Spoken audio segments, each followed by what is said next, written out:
Kuya, ano ginawa mo? Nag-compute ka ba? Or talagang alam mo na identity mo? Tinitilan ko na po yung mga signage. Sa signage. From the signages. Very good, sir. May class na sa religion class.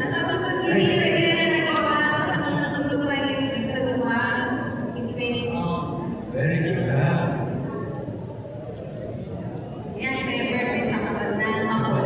So, ibig sabihin, binigay po tayo ng prizes.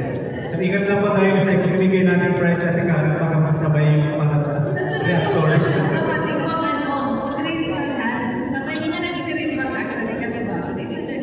Yes, nahiya pa siya.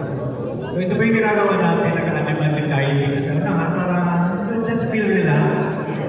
Mas madali po makaintindi if we are relaxed. We can easily understand what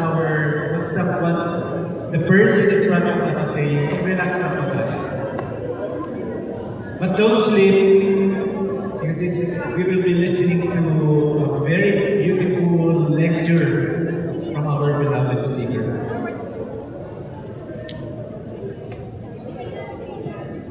We would like to acknowledge the presence of Dr. Danilo M. Verona, our historian.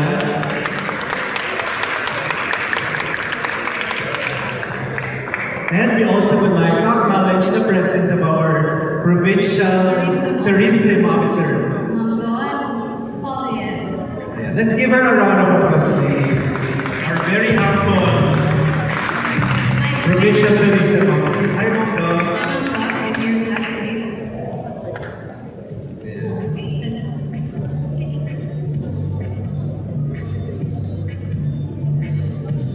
Mag-set down kayo para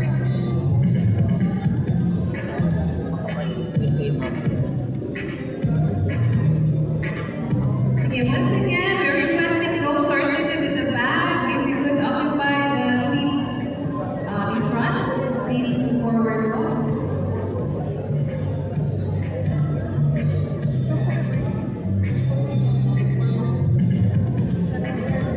Nasa oras po tayo, but there's still people entering the Astrodome. So,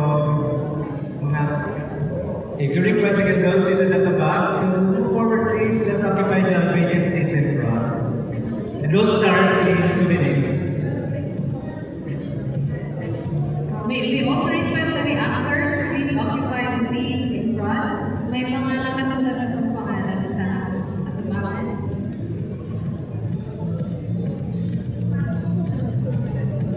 Tapos,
inspirasyon sa nagsunod na henerasyon kan mga panahon.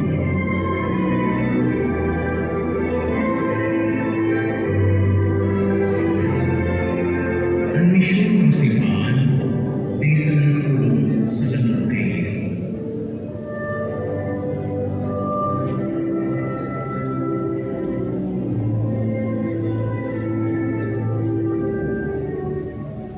Ang Diyosisis nagtabang sa mga nananahimik sa kaaligan ng programa ng Pangulo Tasim Pag-Asenso.